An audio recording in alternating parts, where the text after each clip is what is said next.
What's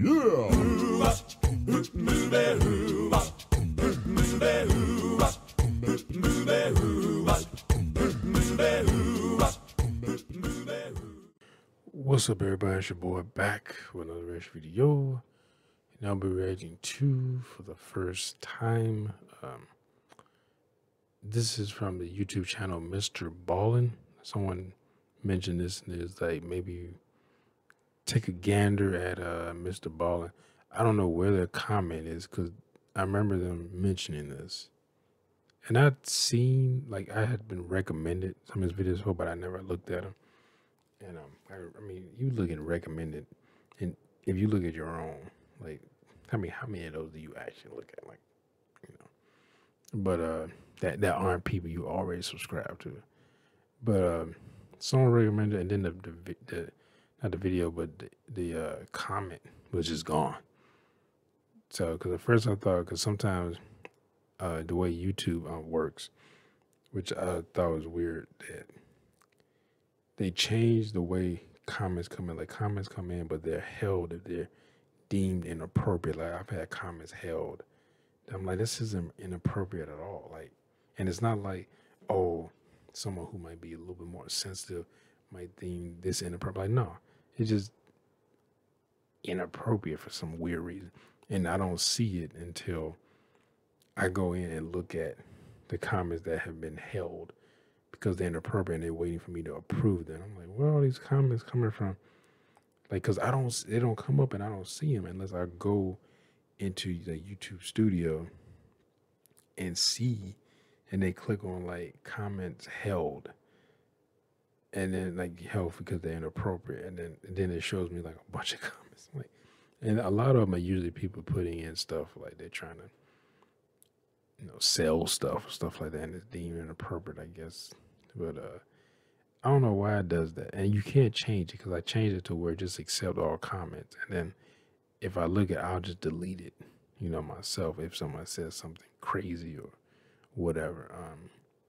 I don't know, it just switched back every time, so I just, whatever. But anyway, someone commented this, and the comment's gone now, and I don't even remember who it was, but the comment just, like, I didn't delete it, and I've seen comments there, they just gone. I'm like, where the fuck did the comment go? Like, it just disappeared. And I'm like, okay. So, and I was actually thinking about Red, because I've actually seen in my recommended on YouTube, like, people other reactors reacting to Mr. Ball, and I've seen something like a long time ago, like a year ago, maybe a little bit over a year ago. Probably was more, probably actually was well over a year ago. Something, because like here, like I think he had more of a beard. I can't remember. I know I saw like his page. I think he was a Navy SEAL or something like that. Because it might have came up because I was looking at sometimes I look at like not special force, but like military stuff with them doing like drills and stuff. And it reminds me of when I was in basic training, when I was in the Air Force. But and I know I think his profile pic on YouTube is of him, and I looked at it, and I was like, he was a Navy SEAL, and I think it says he was a Navy. I think he put on his somewhere that he was a Navy SEAL. But yeah. Anyway,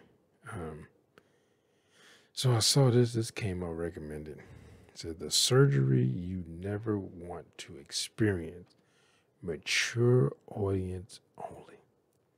Well, I'm a mature audience, so I was like, well, you know what? I'll take a look at that. I also like downloaded some of his other videos that titles kind of caught my interest. So some of them might be kind of like all over the place. Not all of them are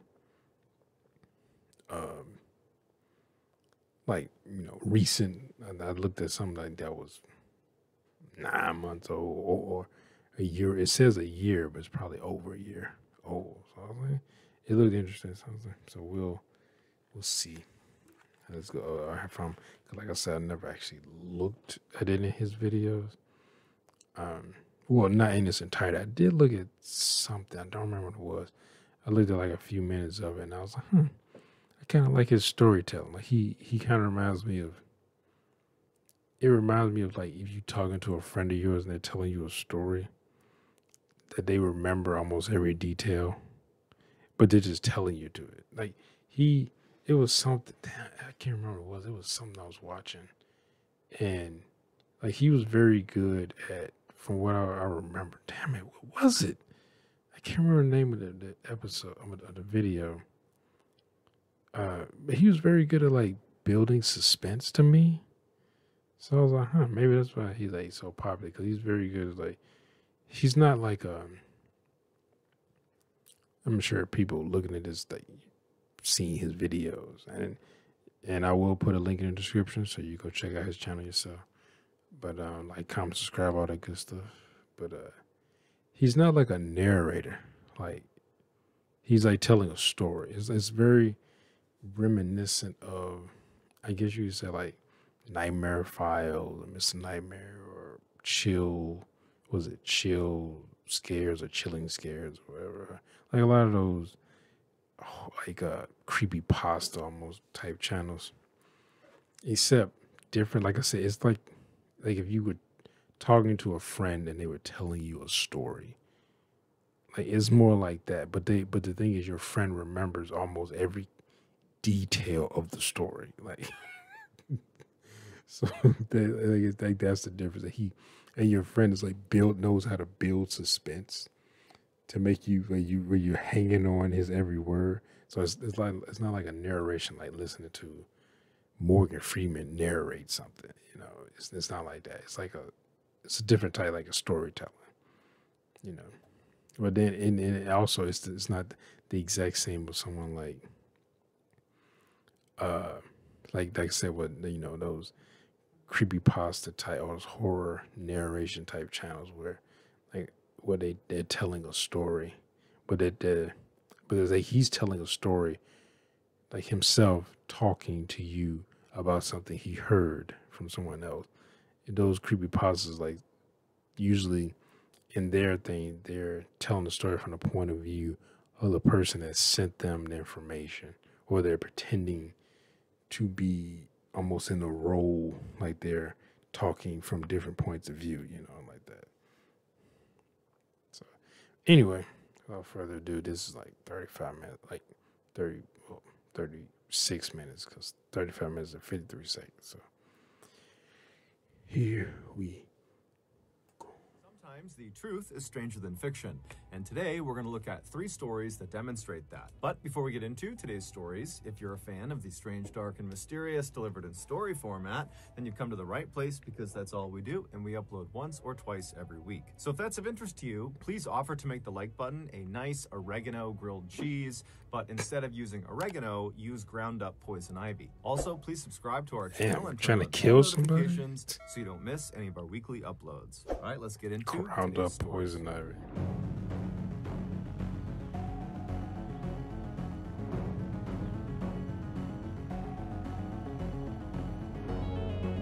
I need to get, I might, like, well, maybe if I ever start making money out, I might get somebody to actually make a professional intro for me. Like, I made my own intros, but it's pretty much like intros that like the template off of the editing software that I have that they just put up. That is like the free intro stuff, because I didn't pay for any of the other stuff. And I just added my own music to it and edited it in such a way to where it didn't cause like a copyright claim or something like that. But yeah, maybe I'll do it when I start making, if that happens, if I go that long. But, we'll see. In the late 1800s, a deadly phenomenon was occurring in America. Fire departments were beginning to use these large safety nets that resembled these huge circular stretches of canvas to try to save people that were stuck in burning buildings. During a multi-story fire, these firefighters would show up and they would get out this big net and they would all take up positions around it, holding on to the edges, and then they would move it directly underneath one of the windows of the burning building, and then they would call out to the people inside to jump out of the window onto the net. And then when they jumped, the firefighters would make sure to maneuver the net to try to catch the person right in the middle, breaking their fall and saving their lives. However, the deadly phenomenon was that these people who were stuck in these buildings were more afraid to make the jump onto the net than they were of the fire. And so That's despite the stupid. firefighters' constant urges to please just jump, they would stay put and they would die. Like, I think, I feel like if I had a raging fire behind me and I feel this intense heat, if you've been near like a big fire and you feel like that heat, and especially you feel like the heat is just overbearing, like just like, man. And like I felt that in different times in my life when I like help someone like burn brush or stuff like that, go around a farm or whatever, and or been near burning buildings, and you feel this intense heat, and you're just like, what if that fire was hitting me? Like this is the heat, and this is unbearable. I need to get away from this. Just think if the fire was hitting you.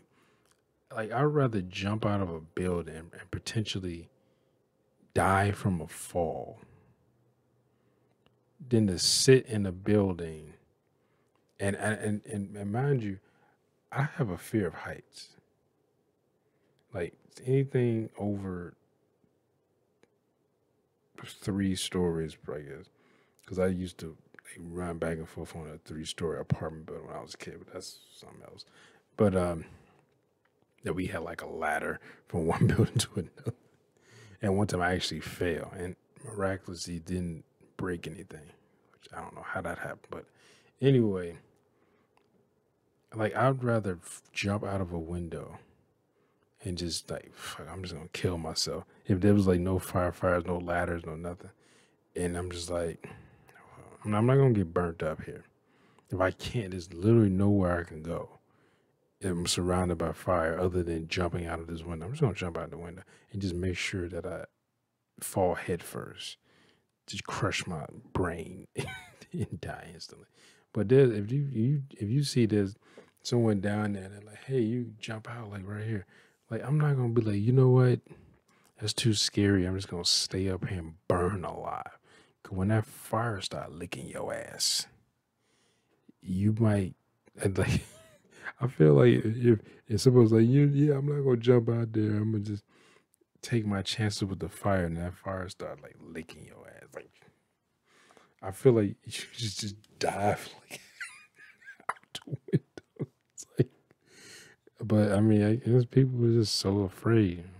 But me, no. In the fire. And so fire departments all over America were desperately trying to find ways to educate the American public about the relative safety of these nets. That certainly making this jump is a better bet than staying in an actively burning building. But despite their efforts, Americans were still staying put in these buildings and dying unnecessarily. In 1883, Yeah, don't say America. Just say idiots.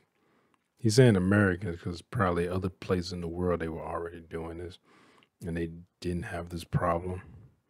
Just say idiots. Like they're idiots. Like why would you? Like I said, why would you? There's people literally under you. Like just jump into the trampoline. We will catch you, or the net or whatever. We will catch you. Like now, I imagine you can't do it as small as net. Someone's like on a 20th floor, but maybe they have a bigger one or something back then. I know now they might have like big giant like air pads basically you can jump into, but like you are the building's burning. You're not getting out. Like there's the whole your floor is on fire and all the bottom floors on fire. You don't know if there's a way you can maybe try to get down, but it's probably going to be blocked by fire. Do you want to burn alive? Have you ever been burned? Like touched the stove and felt that little sensation like burning, and you got little superficial 1 degree burns on your skin or something, maybe 2 degree. Like I've gotten 2 degree burns on my body. I still have like a little thing that's disappearing. But I burned myself when I was a little kid, right here. You can still see it. Imagine that all over your body, except more intense 3 degree burns. Like maybe you'll burn up so fast that it'll burn the nerve endings. You get 3 degree burns and it'll burn the nerve endings and you won't feel anything. But do you want to I like I said, I think I would just kill myself. If there was nobody out there, I'd just jump out the window. Maybe I'll survive and just break bones. You know, which was around the time of this deadly phenomenon, a diving instructor working out of Washington, D.C., named Robert Odlum, heard about this issue and he thought to himself, if Americans just maybe saw someone make the jump successfully, they wouldn't be afraid anymore. And since Robert was a diving instructor and so was very comfortable jumping from heights, he thought, well, who better to make these demonstrations than me? And so, in collaboration with several Washington, D.C. fire departments, Robert began hosting these demonstrations where he would leap out of multi-story buildings onto the safety net. Very Why you quickly, jump these backwards, though? demonstrations That's began stupid. attracting very big crowds, but not because they wanted the education of the event.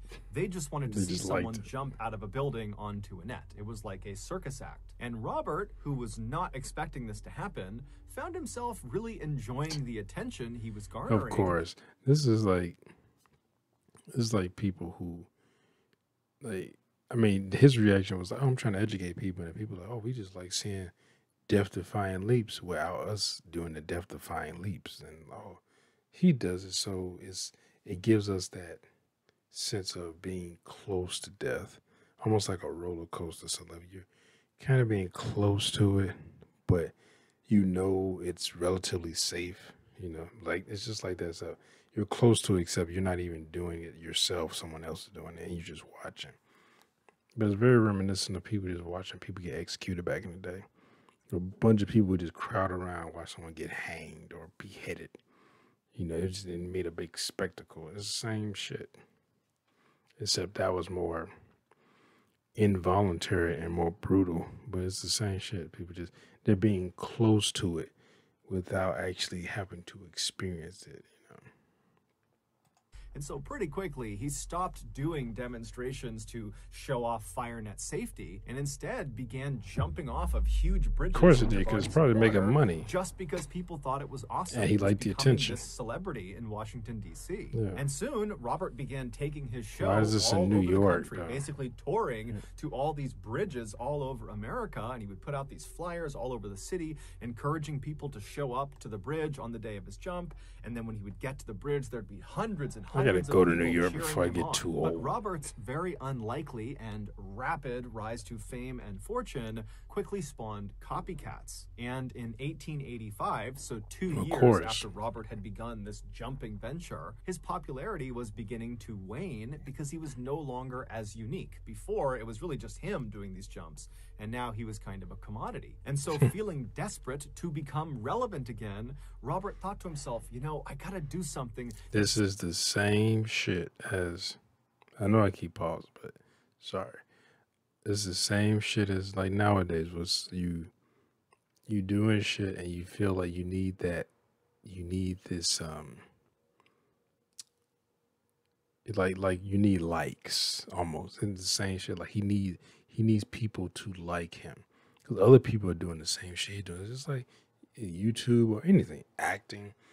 People start doing movies. First, people start doing movies, and then somebody else start doing movies. Then somebody else start doing movies. Somebody else start doing movies, and then you're not unique anymore because other people are doing it, and they might be doing it even better than you. And then you gotta adapt and get better and at it, and like they are. So it's just like YouTube, where somebody doing one thing, and somebody else does it, might do it, and somebody else does it. Just like reactions. Somebody did it, a reaction. Probably because it's easy and cheap. That's why I started doing it, because it's easy. I kind of want to do comedy skits, but I don't have any friends here to kind of do it for free. Like starting out before I start making it big, and I can start paying people to do it. But it's one of those things that's it's easy to start as to do, and then you kind of build into something else, and then you might transition and just start doing something else, And it's the same thing when you see likes, or I mean, if you think about it, especially on YouTube, likes, dislikes, it really doesn't matter. It's the views. If you get the views, someone looked at your video, I think it's like 30 seconds or something like that. Like you got the view, and It might even be less than that. But you get the view, and that person might have thumbs up or thumbs down it, maybe. But it doesn't matter. I've gotten videos recommended to me that had like that YouTube rewind shit that was way heavily thumbs down, and it was still recommended to me. I've had other videos that had way more thumbs down than thumbs up, and they were still recommended because that is engagement. That's all that matters. I mean, yeah, we prefer a thumbs up because more people might be more likely to watch the video. I mean, now, of course, then they've taken away the thumbs down. But even then, it didn't really matter. Like, I've gotten thumbs down videos. People still look at it. I've looked at videos that have majority. I've actually looked at videos that seem like they have more thumbs down than thumbs up. I'm like, why did this get so many thumbs down? And it piques my curiosity, and then I watch the video. And I actually watch more of the video than I probably would have if I hadn't even noticed the thumbs up or thumbs down. Yeah, because I'm like, why did they get so many thumbs down?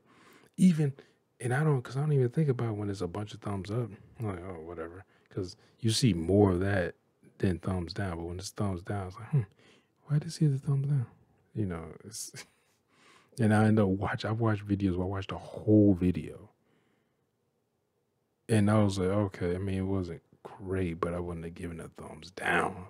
Sets me apart from all the other bridge jumpers. I gotta do something that nobody else has done. That way I can once again become the bridge jumper. And it just so happened there was a bridge that had recently been constructed in New York called the Brooklyn Bridge that was massive. It spanned 1,600 feet from Brooklyn across the East River to New York City, and at its highest point, it was a whopping 130 feet off of the water. And so if Robert made that jump, he would actually set the record for the highest bridge jump ever. But by this point, bridge jumping had become popular enough that police had caught on to it, and they had made it illegal, mostly to protect the bridge jumpers from themselves. And so anytime police saw advertisements for an upcoming bridge jump, they would show up to the location on the day of the jump in force, and they would stop the jumper from jumping. And so Robert knew this, but he still needed to get the word out about this big Brooklyn Bridge jump. It's America, right? If they want to do it, let them kill them. It's like anti-vax. Like, hey, I don't want to take the vaccine. Just, all right, you want to take the vaccine? All right, and we're not going to make mandates, make you do it. You just, now we can't stop, healthcare insurance from not taking you or not covering you if you haven't been vaccinated. You go to the hospital and they're like, we ain't covering you. Like, that's between you and them. But say, hey, you want to jump off a bridge? Have at it. So he created a very clever word-of-mouth campaign amongst people in New York, and he also began handing out these flyers that were fairly cryptic, but still told people where to go and at what time for this big spectacle they were going to see. And on May 19th of that year, the day of the jump, Robert's underground advertising campaign had worked beautifully. By early that morning, the Brooklyn Bridge was covered with hundreds and hundreds of people, also down on the banks as well. There's all these people who are all waiting to see Robert make this record-setting jump. Robert had become a bit of a showman since he began doing these bridge jumps, and he had developed a sort of trademark entrance. He would arrive in a black horse and carriage, and then once it stopped on the bridge, he would leap out, and he'd be wearing this long coat, and he would take it off, revealing his swimsuit, and the crowd would cheer, and then he would wave to the crowd, and then he would just run to the edge and leap off the bridge. And so on May 19th, all these people who are waiting for Robert, they're looking for this black horse and carriage, and around noontime, someone spotted it. It was coming onto the bridge from the Brooklyn side, and then once it stopped on the bridge, the door flung open, and Robert leapt out in his big coat. He ripped his coat off, revealing his swimsuit. The crowd was going wild. Everyone was so pumped about this. He's waving and getting ready, and he starts running to the railing to make this jump, and before he jumps, the police swarm him and arrest him. They got him. The police him. were not dumb. They had caught on to this underground advertising campaign, and so like everyone else, and then they were start out in beating force his on ass. this bridge. There were all these officers everywhere, And so as soon as they saw this carriage, they immediately rushed over, intercepted it, and they stopped him. And so as they're arresting Robert, the crowd is starting to boo, and they're chanting, "Let him jump, let him jump." And the police were all break kind of loose gathered and jump on the Brooklyn side of the bridge. They're telling people to start to disperse. And as they're doing this, something incredible happens. On the far other side of the bridge, on the New York side of the bridge, another black horse and carriage had just come to a stop on the bridge. The doors had flung open, and a man had jumped out wearing a long coat. He had ripped it off, revealing a swimsuit, and the crowd went wild. It was the real Robert Odlum. The man the police had arrested was actually an actor that Robert had paid to pretend to be him. No, that was Robert smart. had told him to show He up knew at a that they would particular stop time him. and The make police the would typical stop. entrance that he would in order to suck all the police to that side of the bridge. And then while that was happening, Robert would show up and have enough time and space to make the jump. And his plan had Let me worked guess, perfectly. something And bad so is the gonna police happen. who are on the Brooklyn side, they see this happening, and they realize there's no way they can run all the way across the bridge and stop Robert before he makes the jump. And so, like everyone else, they just kind of walked to the railing and they watched. And so the real Robert, Well, after might as revealing well his watch it, I swimsuit, guess. he waved to the crowd, he's smiling, everyone's going crazy, and he runs over to the railing, he climbs onto the other side, and he's looking out over the water, and he gives one more wave to everyone down below in boats and on the banks and on the sides of the bridge, and everyone's going crazy. And then he jumps. Onlookers would later say that at first his jump was perfect. As soon as he leapt off the bridge, like he always did, he put his right arm straight over his head and he tucked his left arm by his side. This allowed him to stay in an upright vertical position as he fell. But just a second into his fall, a strong gust of wind blew Robert off his axis, and suddenly he was falling on his side. Now, it's important to understand bridge jumpers, when they jump from really high heights, they need to land. He hit the concrete. I mean, he hit the water, like, and it felt like concrete because he felt sideways rather than breaking the surface of the water with his feet, falling, straight down like a point, almost like a bullet penetrating the water. And I'm sure that's what happened because he said the wind made him go sideways. This allows their feet to, quote, break the surface tension of the water before the rest of their body comes crashing down. And if they do it that way, the water functions much like the firefighter's safety net. It will break the jumper's fall and save their life. But if the jumper lands at basically any other angle, the water tension will not break fast enough before the rest of their body hits the surface of the water. And so the water, instead of functioning like a net that will save them, will actually function like concrete. So after this gust of wind had blown Robert onto his side, he began flailing in midair to try to get himself back to his upright vertical position, but he couldn't do it in time, and so he slammed into the water directly on his right side. And when the crowd saw this, they figured something was wrong, but they didn't really know, and so everyone just kind of gasped and waited to see what would happen next. And they're looking, and then finally Robert emerges from the deep, except he's face down and he's motionless. And so some of Robert's friends who were on a boat below, they leapt into the water, they swam over to Robert, they pulled him back to the boat, they got him up on the deck, and when they looked at him, he looked awful. There was blood coming out of his mouth, he was barely conscious, and he would just say to them, what type of internal organ injuries he had? An autopsy would reveal that Robert's impact with the surface of the water had basically obliterated all of his insides. Amongst other things, his liver, his spleen, and both his kidneys had ruptured, and all of the ribs on his right side were broken. A year later, another bridge jumper named Larry Donovan would make the jump off of the Brooklyn Bridge and survive, setting the record for the highest bridge jump at the time. Damn. So I wonder if he have any like his ribs broken or whether they're punctured any of his organs. He said his basically his internal organs were obliterated. His liver, kidney had been ruptured. Like all that for fame, and all it takes is a gust of wind to just fuck everything up. It's like, damn, he must have. Can you imagine that type of pain? Like he hits with enough force to break his, fuck up all his organs. He's still alive. So it's not like jumping and landing technically on concrete, because you do break the surface of the water, but you don't break it fast enough, which it makes you hit and then you sink, rather than going straight through. If you keep your feet pointed and you go vertical. But man, because some people jump off that bridge and I think they die instant. Like I think they try to make sure they hit head first though. But damn, all that for fame. All it took was a gust of wind to just fuck up everything. Bug bite. In 1978, 49-year-old Georgy Markov, who was originally from Bulgaria, was living in London and working as a reporter for the British Broadcasting Company, or BBC for Why does that short. name Georgy sound had moved to familiar? London 6 years earlier, and in the early days of him being in the UK, he would always take a cab or a bus to work. But over the last couple of That name years, sounds he had familiar taken to for walking some to work. reason. Not only was it great exercise, but he also just loved the scenery. In particular, he liked on his commute to stop on the Waterloo Bridge, this very famous bridge in London, where from that position he had a beautiful view of the Westminster Palace on one side, and he had the iconic London Eye on the other, which is a very famous Ferris wheel. So on the morning of September 7th of that year, Georgy got up and he left his flat and he began his typical commute into work. However, by the time he reached the Waterloo Bridge and was getting ready to take in the sights, it had started to rain and Georgy did not have an umbrella.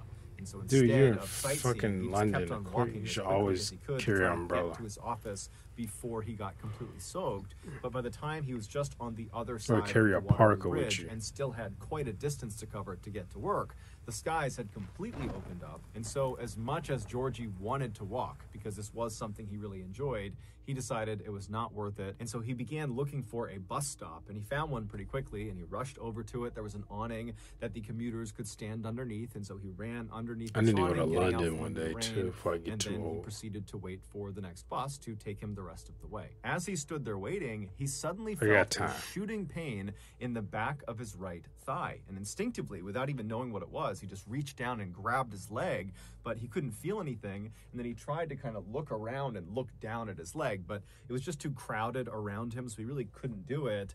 And so he's standing there puzzled, still grabbing at his leg, wondering what could have caused this pain.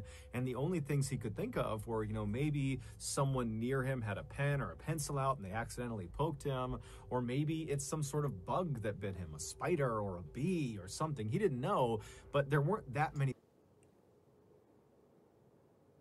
Wait. Is this that story where that journalist got like stabbed with an umbrella and it turned out to be like ricin or something? Like a metal pellet had been penetrated. They stabbed him. They sharpened the end of the umbrella point and they stabbed him, and when they pulled it out, it left like a little metal pellet and it had ricin in it. Is this that story? Because like the name sounded familiar, but I don't remember exactly where I heard it from. And I remember reading that, but I can't remember. I remember reading it and seeing videos on it too, but it was like a journalist, or maybe it was like a ex-KGB agent or someone who defected and they stabbed with like at the end of an umbrella or like a pen or some shit, and it had the metal on the tip like left in their body, had ricin in it, and it poisoned them. Is this what this is? It sounds like this. Cause he said journalist. The name sounded familiar, but I still can't quite place the name. But he says a journalist, and then he got stabbed, and there's a bunch of people around. I wonder if that's what this is. I guess we'll find out, but it sounds like that. But he's speaking from a point of view of a storyteller, rather like what I was seeing with people. Like I remember one guy, I can't remember. I think he was actually like Russian. And he was like an ex-KGB agent. And he said he was poisoned with ricin. And he talked about how he got poisoned. How the KGB in the Soviet Union like poisoned him.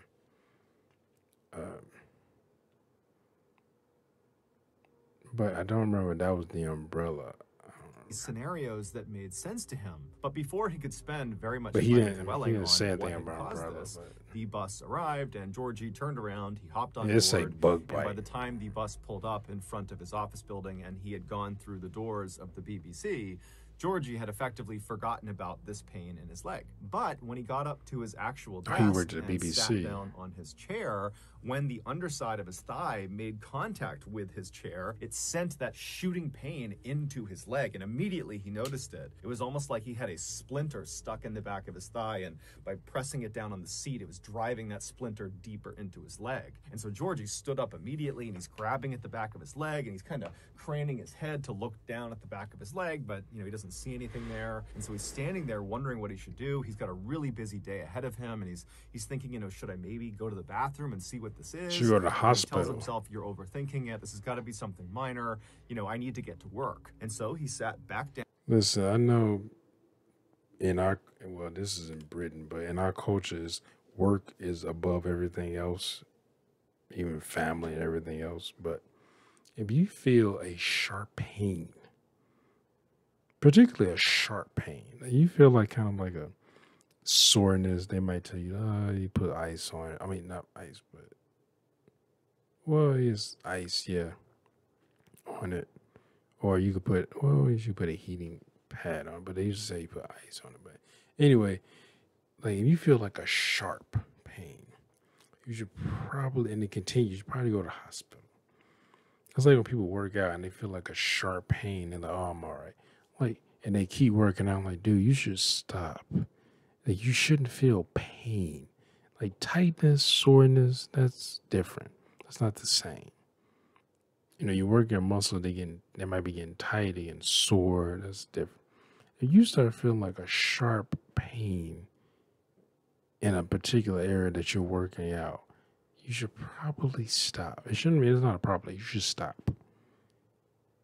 And you might not need to go to the hospital, but you should, for something like that, but you should stop. He wasn't even doing that. He just felt like a sharp pain, like somebody stabbed him. He's like, oh, I got a lot of work to do. Ignore it. Like, like his work is more important than his life. And that's what people think. Like, that's what they want you to think.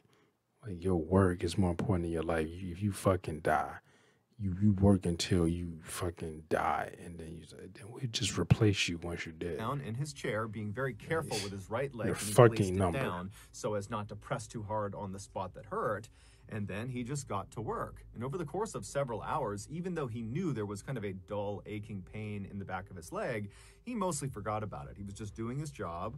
But by the second half of the day, in the early afternoon, the pain in his leg had become so excruciating that Georgie was literally gritting his teeth and sweating profusely in order to try to ignore the pain. But at some point, it just became too much. He couldn't focus on work. Yeah, that So was he stood up, stupid. he left his desk, and he walked down the hall, and he went into the single stall bathroom.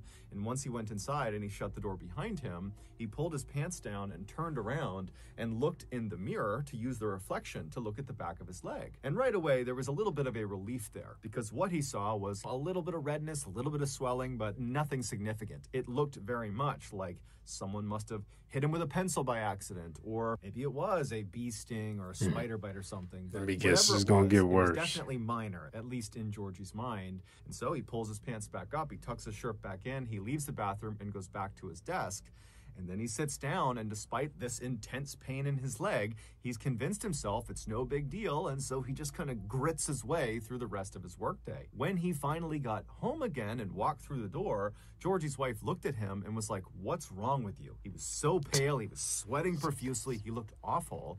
And so he told her about what had happened with his leg, and he was still trying to kind of write it off. But she told him, "Georgie, you are sick, there's something wrong, we have to go to the hospital right now." And so at this point, Georgie was miserable, and so he agreed to go. He found that They made their way over to the emergency room at the hospital. How do you have he said excruciating pain in his leg, and he just ignored it? What?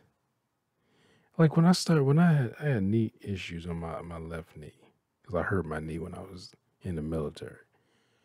When I first felt it, because I fell on some concrete and hit my knee real hard, and I was outside running when I was in Afghanistan, and I tripped and fell and hit my knee, and then I felt like a sharp pain.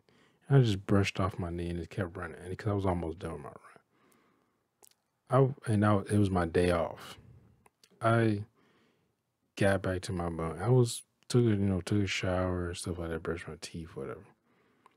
And my knee like kind of hurting a bit, but I was like, it was like a throbbing type pain, whatever. I did land like on concrete, like pow, like right on my fucking knee. And I wake up. I ended up going to the chow hall, getting something to eat, coming back eating it, laying down watching a movie, and falling asleep. I wake up the next day, um, and my knee. I might have played a game. I might have went and played a game at the lounge facility, and I ended up going to sleep. And I was supposed to go to work the next day. My knee was swollen. I couldn't even bend it.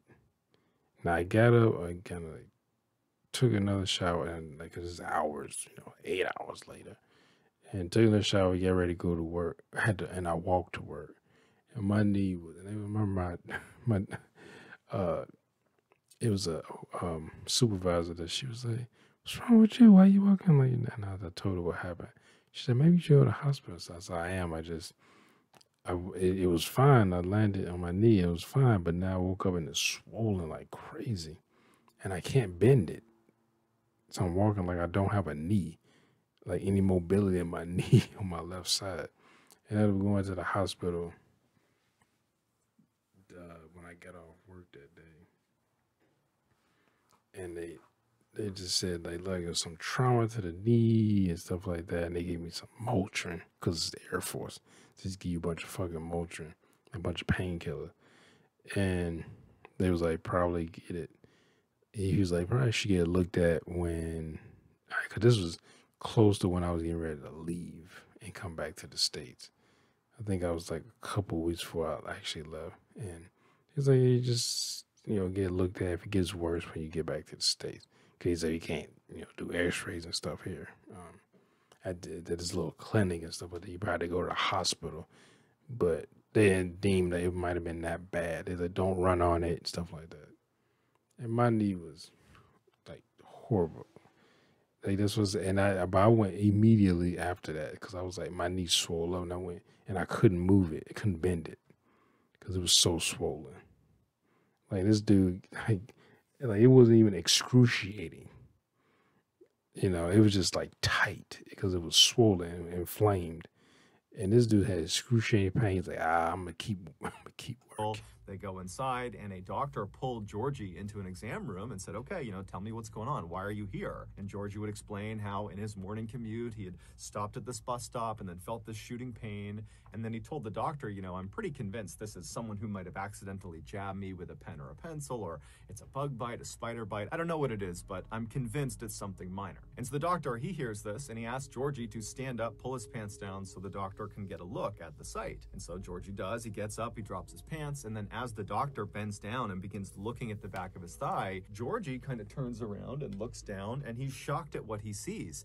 Even though he does not have a full view of the back of his leg, it's obvious that the swelling and redness on the back of his leg has grown exponentially. It looks totally horrible. And so after a couple of minutes of the doctor looking at the back of his leg, the doctor stands up and looks puzzled Doctor's and like, tells Georgie, shit. hold on a minute, I need somebody else to get a look at this. And so the doctor goes out into the main hall. Doctor's like, I need a second opinion. Doctor, and that doctor comes over, he bends down, and he looks at the back of Georgie's leg as well. And after the two of them kind of talk to each other and they're looking at the back of his leg, they stand up and they walk around and they're facing Georgie now, and they say, okay, this is going to sound totally weird, but when you were at the bus stop, before you felt the pain in your leg, was anyone around you holding a snake or a reptile? I know that sounds crazy, but the mark on the back of your leg looks exactly like a venomous bite. So Georgie's like, no, I didn't see anyone with snakes. Did you see a venomous snake in the area? Ordinary about what was happening around me.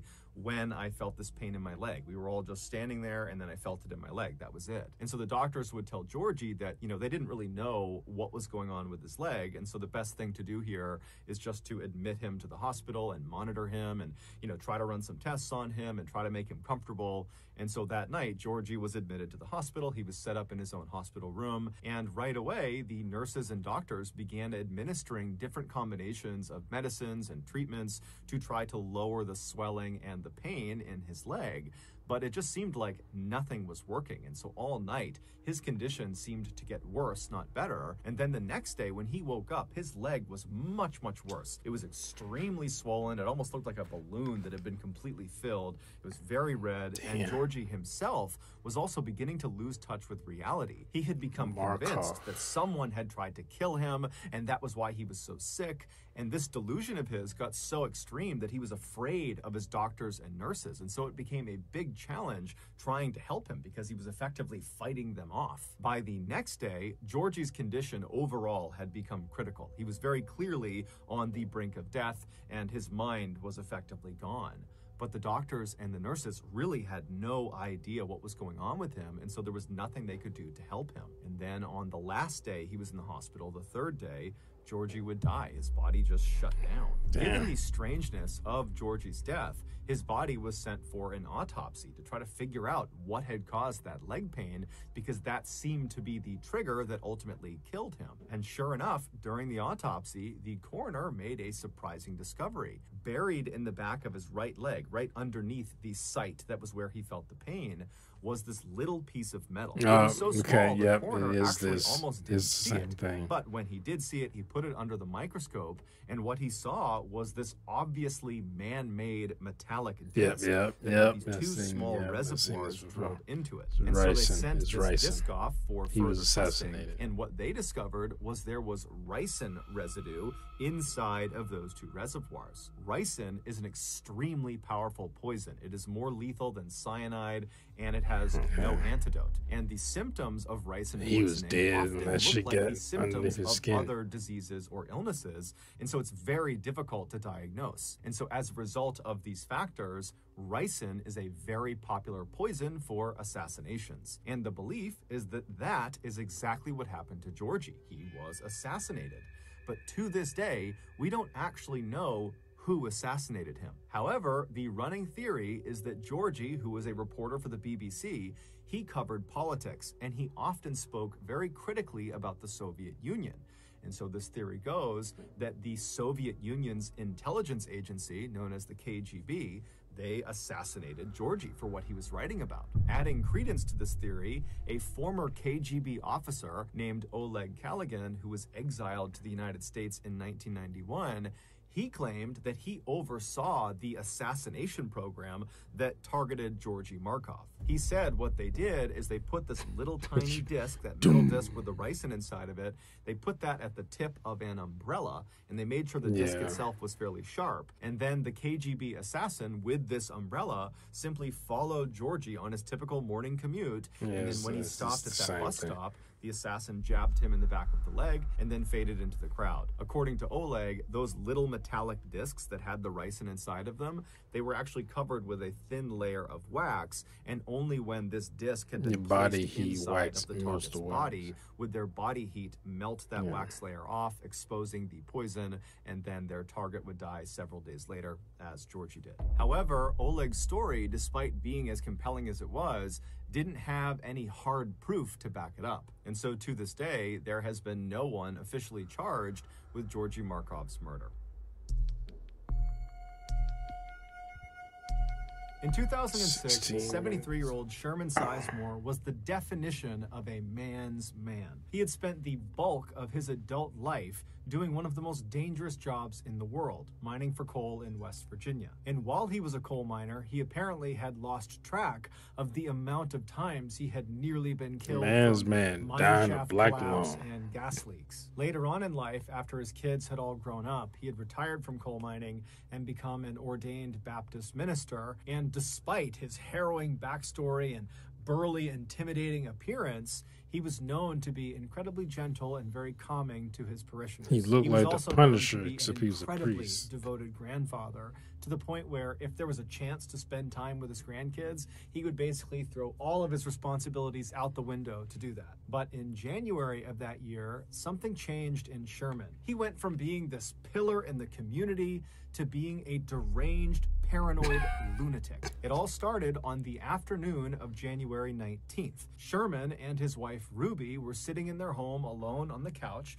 just kind of doing their own things, when suddenly, out of the blue, Sherman just starts screaming as if he sees something in front of him that's terrifying him, and his screams startled Ruby so that she started screaming, and so she looks at her husband, and he's still just looking straight out ahead. He's terrified of something in front of him, and so Ruby looks from him to where he's looking, and there's nothing there. And so she turns back to her husband and she's like, "What's going on? What are you screaming for? What are you so scared of?" But Sherman wasn't able to speak. After he stopped screaming, he just continued to look straight out as if whatever had terrified him had him in this trance where he couldn't look away. And so his eyes are wide, his mouth is open, his face is going white, he's starting to sweat, and Ruby's starting to panic. She has no idea what's happening with him. And so eventually she just holds on to him and says, "Come back to me, come back to me." And Sherman at some point he kind of broke out of his trance, and he looked at his wife and he just says, "You can't leave me or they'll kill me." Ruby has never seen behavior like this in her husband ever. This is a completely different person she's interacting with, and so she has no idea what to do. And so instead she just kind of holds on to Sherman and prays that he doesn't start acting like that again. But that didn't happen. All day long, periodically, he would just start screaming about something that Ruby couldn't see. Now, Ruby did consider calling 911 and getting medics out there, but his behavior was so unusual, and he was normally such a rock who was so competent, who was so healthy, that she didn't want to. She felt like he would just kind of get through this, that if they can just get through today and get into tomorrow, that he would be better. And so she just all day was comforting him and just dealing with these episodes. And then finally they got into bed that night, and Ruby's thinking, "Thank goodness, we're going to wake up tomorrow and things will be better." But when she woke up the next morning, it was very obvious Sherman had not slept at all. He was looking straight up at the ceiling. He looked worse than the day before. It was obvious that he was not back to normal. And so Ruby called the rest of the family and had them come over to figure out what they were going to do. But when Sherman found out his family was coming to his house,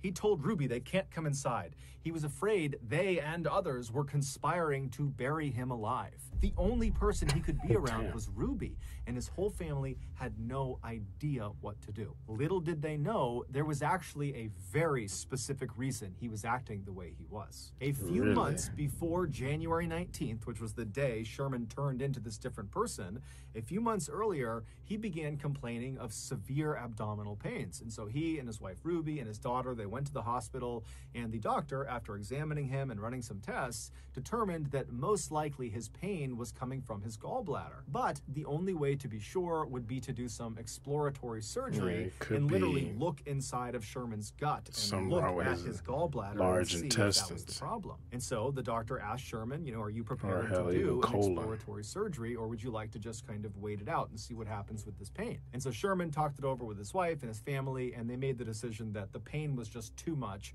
and so they would go forward with the surgery. And so on the morning of January 19th, so again, this is the day that Sherman basically loses his mind, he goes into the hospital completely normal. He goes in with his wife, he goes in with his daughter, and he makes his way over to the surgery wing of the hospital. He says bye to his family, and he's put on a stretcher bed, and he's wheeled in and prepped for surgery, and then brought into the operating room. And while he was in the operating room, laying on his stretcher bed, flat on his back, looking straight up at all these bright lights above him, he just struck up some chit-chat with the nurses and doctors who were in the room, prepping the room for surgery, and they were also putting the IV into his arm. Then at some point, one of the nurses lowered the oxygen mask onto Sherman's face so the anesthesiologist could administer the 2-drug cocktail that would knock him out for the surgery. Sherman was scheduled to get something known as general anesthesia for this operation. I think I know where this is going. He would be completely out, he wouldn't feel anything, they'd do the surgery, and then he would wake up in recovery. And so once this mask was on Sherman's face, the anesthesiologist began pumping him full of the drugs. It didn't work. That would make him be knocked out for the surgery. He was awake during the surgery. The anesthesiologist only administered one of the 2 drugs necessary for general anesthesia.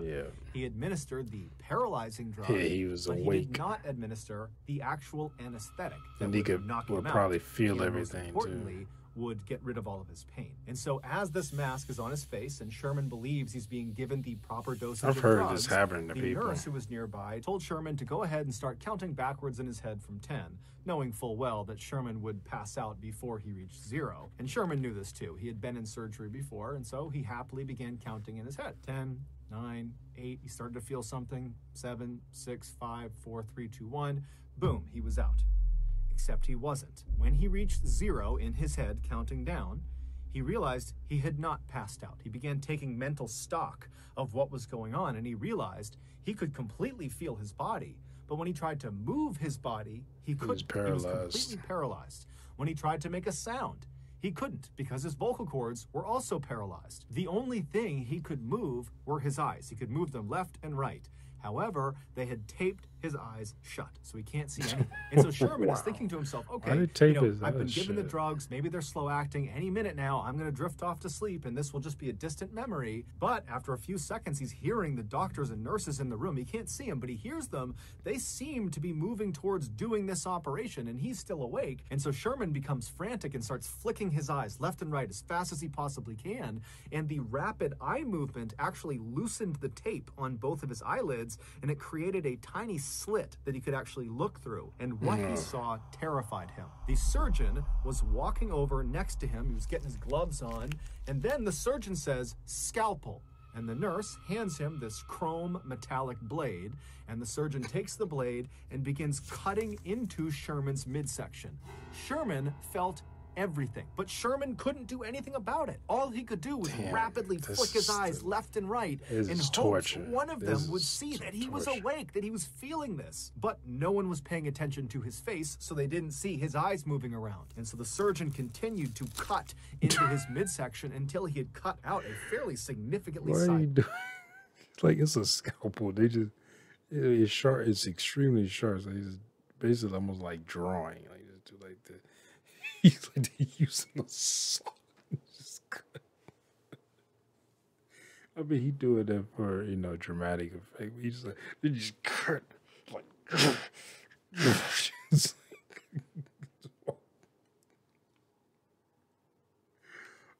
But I mean, I probably to that guy, that's what it felt like. I mean, he's feeling all this, but I mean, a scalpel is so sharp, you might not even feel. Cause you ever been cut by like a really sharp knife, like you don't even really feel it.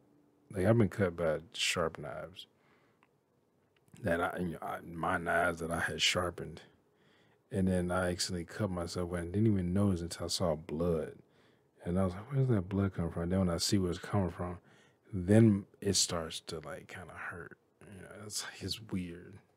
Hole, at which point the surgeon hands the scalpel to the nurse and says, "Clamps," at which point the nurse hands him what looks like a torture device, and the surgeon proceeds to use these clamps to pin segments of Sherman's skin that has just been cut open to his body to basically keep the hole open. And then the surgeon began tugging on the outsides of this hole in Sherman's midsection, making sure it was big enough that he could actually get a good look into his body. And every little tug is sending lightning bolts of pain into Sherman's body. But again, all he can do is flick his eyes left and right, and no one's paying attention. Scope, the surgeon called out for, and the nurse handed him a camera that he jammed into Sherman's gut. And then the surgeon said, "Suction," and the nurse got what looked like a vacuum and pressed it inside of this open wound and began sucking out fluids. Did they start just taking his pain throwing Sherman was experiencing is unimaginable. Every second felt like an eternity. Forceps, the surgeon called, and the nurse handed him these metal prongs that he put inside of this hole in Sherman's body, and he used them to dislodge his gallbladder so he could get a better look at it. By this point, Sherman wanted to die. He was no longer flicking his eyes left and right. He was just looking straight out, hoping someone would finally see him. And someone did. One of the nurses standing next to the surgeon looked up at Sherman's face and saw Sherman looking back, terrified at the nurse, at which point the nurse yelled out, "Stop, he's awake, he's awake!" And the surgeon practically faints, and he looks over at the anesthesiologist and he calls him, "Get over here and fix this." And so the anesthesiologist comes running over from the side of the room. He gets up next to Sherman and begins pumping him full of painkillers. And as he's doing this, he has this moment of clarity. he remembers he didn't give him the anesthetic. And so as these new painkillers that have just been introduced begin to actually take their happens. effect, Sherman's eyes go from being terrified I don't know to if it glazed happens a over, lot, and he does but pass off it to does sleep. happen. And so now he's out and he can't feel anything. But now the anesthesiologist and the medical team That's why realize they anesthesiologists have a get very paid so big much. problem. This patient just experienced 16 minutes of surgery and felt all of it. And at the end of it, when he wakes up, he's going to remember it, and he's probably gonna going sue. to file a lawsuit against the hospital. And so a decision was made. It's unclear if the anesthesiologist acted alone or if the entire team was in on this. But regardless, the anesthesiologist administered an additional drug after giving all these painkillers. This additional drug was called midazolam, but it's better known as the amnesia drug. And like its nickname implies, anyone who gets it will forget what has just happened to them. And so the idea was by giving him Like, why would you? Because, I mean, I guess they felt they were going to get away with it. Like, oh, he doesn't remember. But just, I almost feel like just own up to your shit, because clearly he's telling this story. It still came out. So now it looks even worse because you did this to this person. And it was an accident. You know, shit happens, you know. But now you're like, well, you figured out there was something went wrong, and you're trying to cover it up now by giving him other drugs. You know, that fuck with, I'm assuming fuck with his mental state, where he can't remember what happened, but it's like his body knows, or maybe subconsciously he knows. Like, this amnesia drug, he won't remember the trauma he had suffered through during the surgery, and so wouldn't file a lawsuit. And so after he was given this drug, the medical team, they went back to doing the surgery, they completed it, and they got him back out to recovery. And then when Sherman woke up in recovery, he did not remember what had happened to him inside of the operating room, at least not consciously. Those horrible 16 minutes had been implanted on Sherman's subconscious. Basically, his body recognized that he had experienced extreme trauma. However, the amnesia drug wiped away the memory of how he received that trauma. So there's this big disconnect in his memory. And so when Sherman came to in the recovery room, he immediately sensed something was horribly, horribly wrong. He was scared, he was anxious, he had this incredible sense of dread, but he had no memory to tie these feelings to. And so as Sherman is sitting in recovery, he must have tried to kind of hide the way he was feeling because he didn't even remotely understand it. He had been completely happy and normal going into the surgery, and now a couple of hours later, he's a complete mess. And so he leaves the hospital that day on January 19th. He goes back to his house and he sits on the couch with his wife, and as he's sitting there, suddenly these horrible... Because he can't even deal with the trauma now because he doesn't remember it. So now he's like having these traumatic events and he can't deal with it because he doesn't know what the fuck is going on because he can't remember it. Like, so now he's just stuck in this loop. Like, feelings he's having, they become too much, and he basically has a panic attack, and he starts screaming out, and he's terrified of something, but he doesn't know what it is. And then over the next couple of days, he began having these flashbacks where he would access the actual 16 minutes of torture he went through, but when he would see someone cutting into him and opening his chest up and sucking things out of it, he didn't think, that happened to me, and that's why I feel this way. Instead, he thought it was just this horrible nightmare that he couldn't escape from. And so his family did eventually start getting doctors and psychologists and all these people involved to figure out what was wrong with him. But before they could figure it out, the whole situation had just become too terrible for Sherman. And so on February 2nd, just 2 weeks after he came out of that surgery, he would take his own life. Yeah. His family was unbelievably heartbroken. Because he didn't know how to deal with it. And so they would continue to dig and figure out what went wrong. And they would finally get their hands on the medical report from the gallbladder exploratory surgery on January 19th. And after giving it to another doctor to look over, this doctor discovered that Sherman had in fact experienced 16 minutes of something known as anesthesia awareness, where you are awake or feel a portion of your surgery. And shockingly, this happens to 20,000 people a year. However, Sherman's case, forgetting the amnesia drug, just literally what he went through, 16 full minutes of this really intensive surgery that he felt That is an absolute rarity. That does not happen very often. Sherman's family would go on to sue the hospital, and they would be awarded an undisclosed amount of money from the hospital in 2008. So that's going to do it, guys. Oh, If you got something just out of funny. today's That's when I episode and joined you the haven't done this military. already, That's when I went please to offer basic. to make the like button a nice oregano grilled cheese, but instead of using oregano, use crushed up poison ivy. Also, please subscribe to our channel and turn on all notifications. Okay, you trying to get somebody killed. Put in crushed up poison ivy and some of that shit. But that is insane. Like, man. Because like he can't even deal with it. Because you erased his memory. So he doesn't remember it like consciously. But he remembers it subconsciously. And to him, he does. It's more of a dream, probably almost. Like he's having these images of being cut open and people pulling shit out and putting shit in and stuff. But he thinks he's just going crazy, so he can't really deal with it, you know.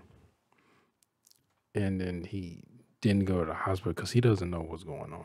So no one telling him because they fucking pumped him full. They gave him drugs to make him forget, so he can't get actual medical care for it. And then he just ends up killing himself. Like he could have probably been helped, but because they were trying to hide shit, he didn't get the help and he died. And you know when they were killing himself. Like, I hope they lost their jobs. Like you are canceled, sir.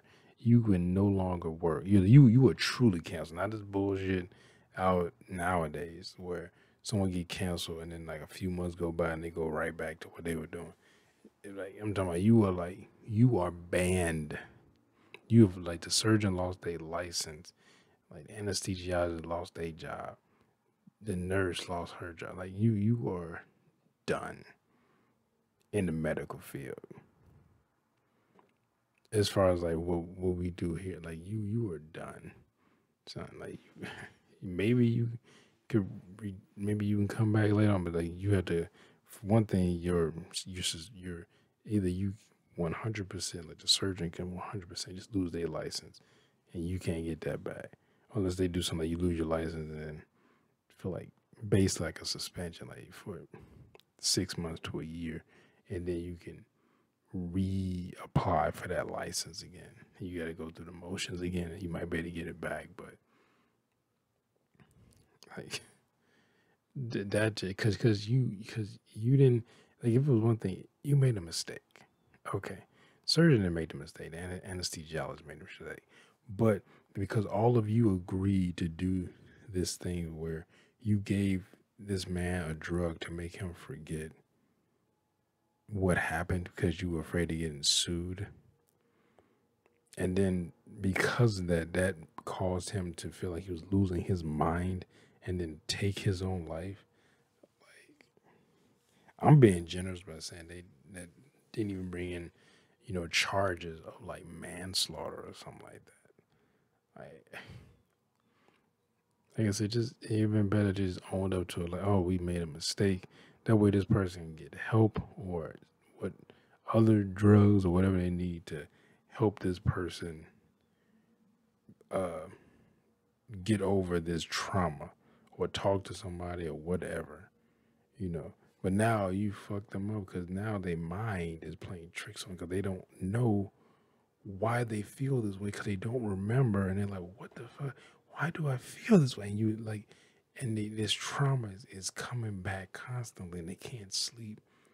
And this person can't deal with it and they end up killing themselves. Like, yeah, y'all need. I'm being polite, but not bringing charges on them. Like, as far as like manslaughter, but you were done in the medical field.